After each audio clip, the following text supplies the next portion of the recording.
Chapter 6. Staying Power. Never give up. There are chances and changes helping the hopeful 100 to 1. And through the chaos, high wisdom arranges ever success, if you'll only hold on. Never give up, for the wisest is boldest, knowing that Providence mingles the cup. And of all maxims the best, as the oldest, is the stern watchword of never give up. Be firm. One constant element of luck is genuine, solid, old Teutonic pluck. Holmes. Success in most things depends on knowing how long it takes to succeed. Montesquieu. The power to hold on is characteristic of all men who have accomplished anything great. They may lack in some other particular, have many weaknesses or eccentricities, but the quality of persistence is never absent from a successful man.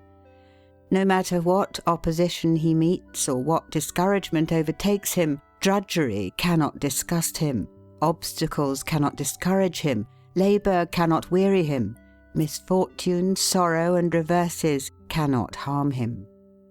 It is not so much brilliancy of intellect or fertility of resource as persistency of effort, constancy of purpose that makes a great man.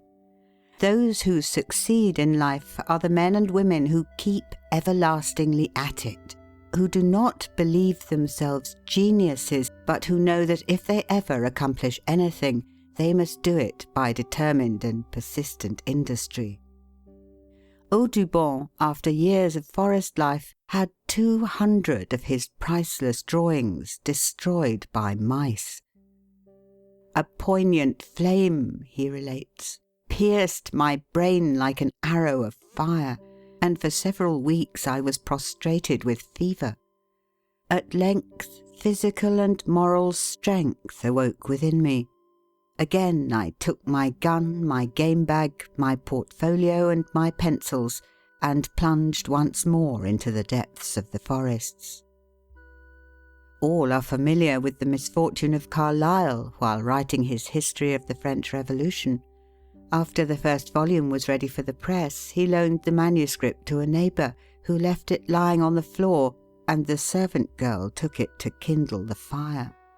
It was a bitter disappointment, but Carlyle was not the man to give up. After many months of poring over hundreds of volumes of authorities and scores of manuscripts, he reproduced that which had burned in a few minutes.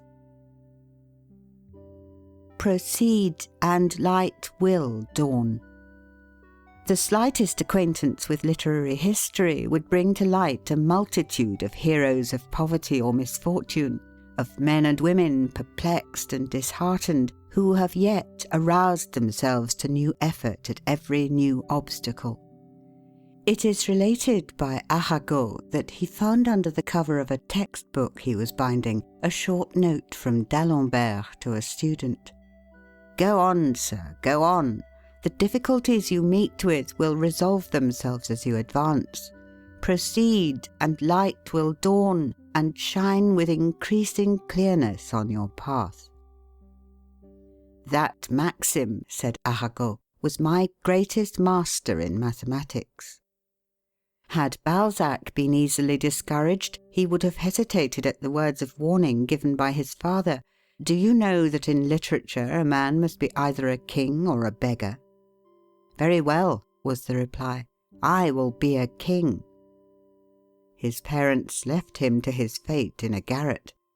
For 10 years he fought terrible battles with hardship and poverty, but won a great victory at last. He won it after producing 40 novels that did not win. Zola's early manhood witnessed a bitter struggle against poverty and deprivation. Until 20 he was a spoiled child, but on his father's death he and his mother began the battle of life in Paris. Of his dark time, Zola himself says, quote, "Often I went hungry for so long that it seemed as if I must die. I scarcely tasted meat from 1 month's end to another, and for 2 days I lived on 3 apples. Fire, even on the coldest nights, was an undreamed-of luxury, and I was the happiest man in Paris when I could get a candle by the light of which I might study at night." End quote. Samuel Johnson's bare feet at Oxford showed through the holes in his shoes, yet he threw out at his window the new pair that someone left at his door. He lived for a time in London on 9 cents a day. For 13 years he had a hard struggle with want.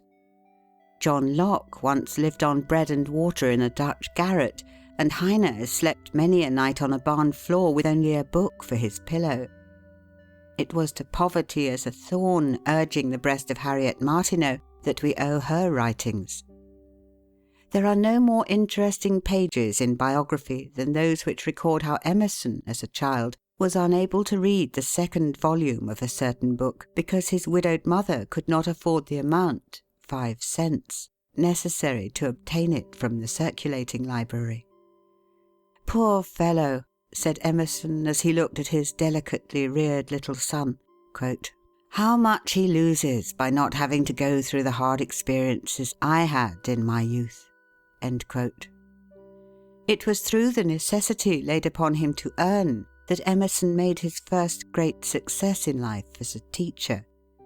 "I know," he said, quote, "no such unquestionable badge and ensign of a sovereign mind as that tenacity of purpose which, through all change of companions or parties or fortunes, changes never, bates no jot of heart or hope, but wearies out opposition and arrives at its port." End quote. She can never succeed. Louisa Alcott earned $200,000 by her pen. Yet when she was first dreaming of her power, her father handed her a manuscript one day that had been rejected by Mr. Fields, editor of The Atlantic, with the message, "Tell Louisa to stick to her teaching. She can never succeed as a writer." "Tell him I will succeed as a writer, and someday I shall write for The Atlantic." Not long after, she wrote for The Atlantic a poem that Longfellow attributed to Emerson, and there came a time when she wrote in her diary, quote, "20 years ago I resolved to make the family independent if I could. At 40 that is done. Debts all paid, even the outlawed ones, and we have enough to be comfortable. It has cost me my health, perhaps." End quote. "I trample on impossibilities." So it was said by Lord Chatham. "Why," asked Mirabeau, quote, "should we call ourselves men unless it be to succeed in everything everywhere?" End quote. "It is all very well," said Charles J. Fox, quote, "to tell me that a young man has distinguished himself by a brilliant first speech. He may go on satisfied with his first triumph. But show me a young man who has not succeeded at first and has then gone on, and I will back that man to do better than those who succeeded at the first trial." End quote. Cobden broke down completely the first time he appeared on a platform in Manchester, and the chairman apologised for him. But he did not give up speaking until every poor man in England had a larger, better, and cheaper loaf. Young Disraeli sprung from a hated and persecuted race, pushed his way up through the middle classes and upper classes until he stood self-poised upon the topmost round of political and social power. At first he was scoffed at, ridiculed, rebuffed, hissed from the House of Commons. He simply said, quote, "The time will come when you will hear me." End quote. The time did come, and he swayed the sceptre of England for a quarter of a century. How massive was the incalculable reserve power of Lincoln as a youth, or of President Garfield, woodchopper, bell ringer, and sweeper general in college. Persistent purpose. We hear a great deal of talk about genius, talent, luck, chance, cleverness, and fine manners playing a large part in one's success. Leaving out luck and chance, all these elements are important factors. Yet the possession of any or all of them, unaccompanied by a definite aim, a determined purpose, will not ensure success. Men drift into business, they drift into society, they drift into politics, they drift into what they fondly and but vainly imagine is religion. If winds and tides are favourable, all is well. If not, all is wrong. Stalker says, quote, "Most men merely drift through life, and the work they do is determined by 100 different circumstances. They might as well be doing anything else, or they would prefer to be doing nothing at all." End quote. Yet, whatever else may have been lacking in the giants of the race, the men who have been conspicuously successful have all had one characteristic in common: doggedness and persistence of purpose. It does not matter how clever a youth may be, whether he leads his class in college or outshines all the other boys in his community, he will never succeed if he lacks this essential of determined persistence. Many men who might have made brilliant musicians, artists, teachers, lawyers, able physicians or surgeons, in spite of predictions to the contrary, have fallen short of success because deficient in this quality. Persistence of purpose is a power. It creates confidence in others. Everybody believes in the determined man. When he undertakes anything, his battle is half won, because not only he himself, but everyone who knows him, believes that he will accomplish whatever he sets out to do. People know that it is useless to oppose a man who uses his stumbling blocks as stepping stones, who is not afraid of defeat, who never, in spite of calumny or criticism, shrinks from his task, who never shirks responsibility, who always keeps his compass pointed to the North Star of his purpose, no matter what storms may rage about him. The persistent man never stops to consider whether he is succeeding or not. The only question with him is how to push ahead, to get a little farther along, a little nearer his goal. Whether it lead over mountains, rivers, or morasses, he must reach it. Every other consideration is sacrificed to this one dominant purpose. The success of a dull or average youth and the failure of a brilliant one is a constant surprise in American history.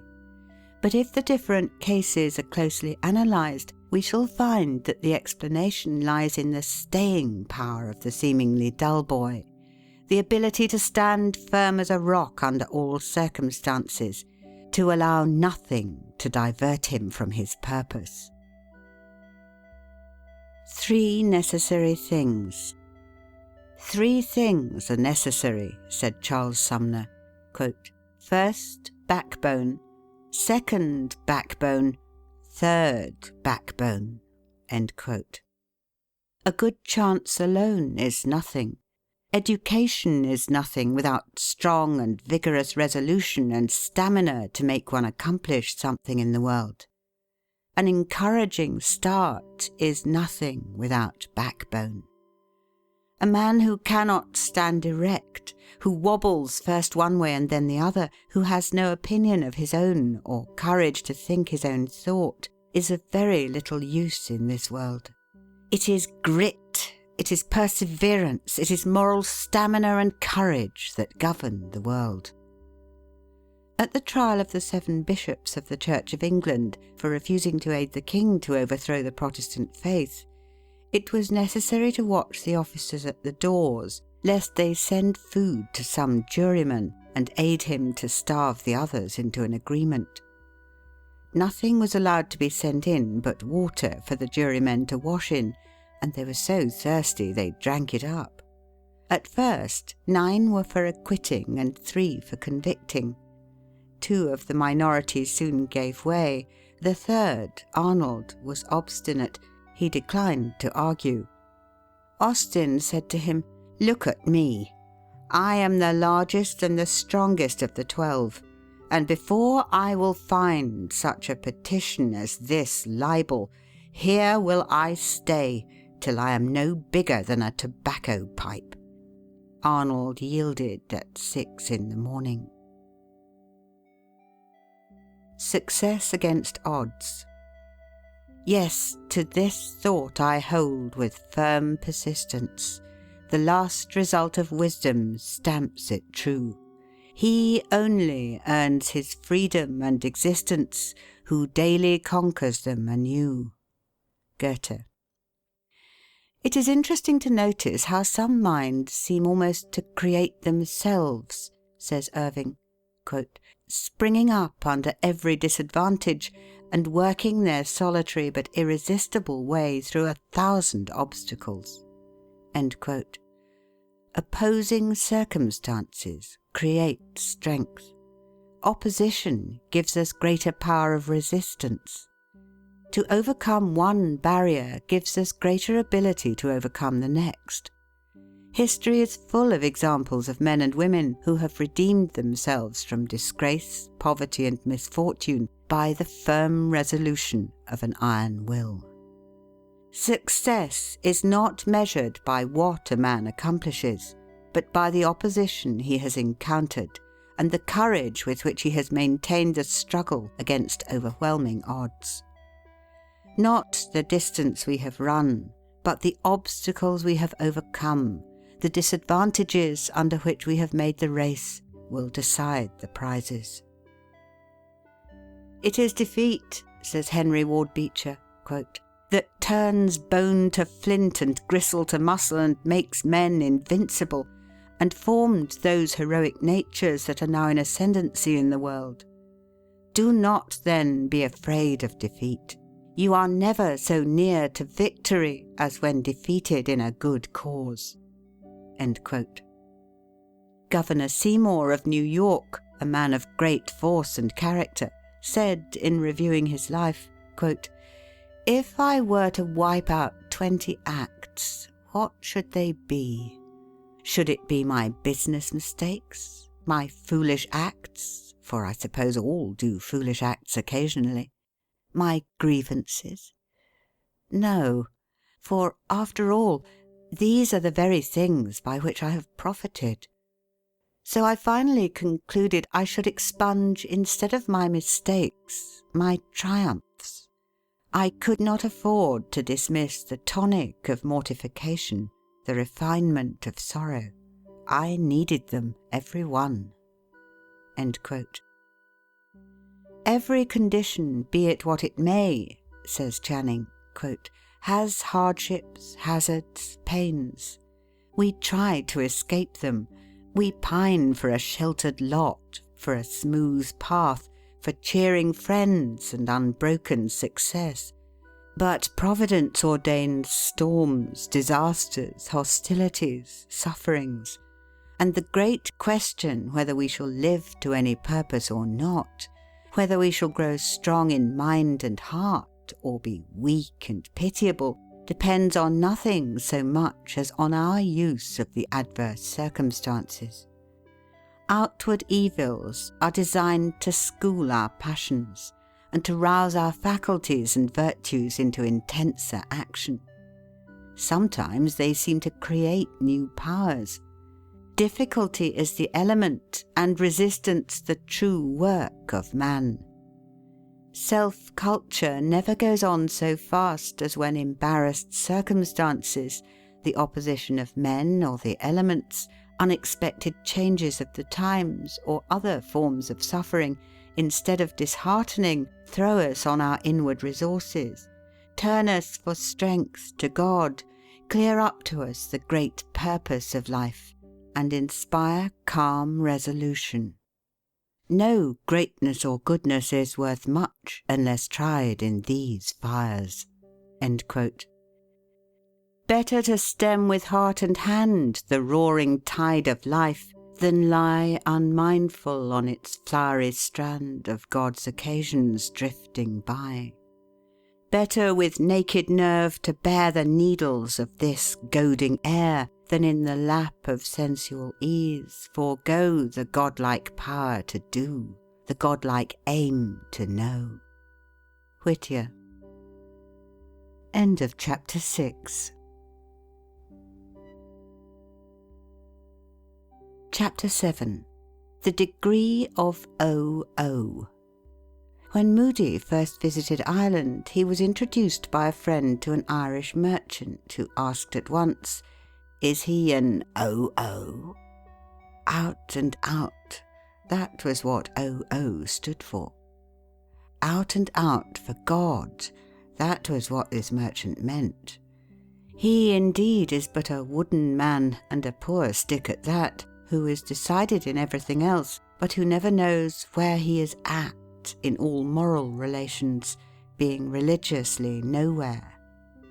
The early books of the Hebrews have much to say about the valley of decision and the development of out-and-out moral character. Woefully lacking in a well-balanced willpower is the man who stands side by side with moral evil personified, in hands with it, to serve it willingly as a tool and servant.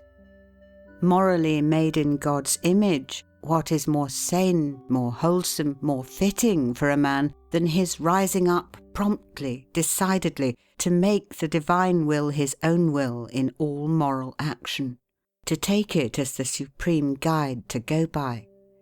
It is the glory of the human will to coincide with the divine will.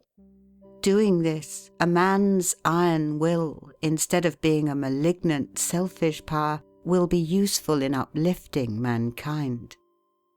God has spoken, or he has not spoken. If he has spoken, the wise will hear.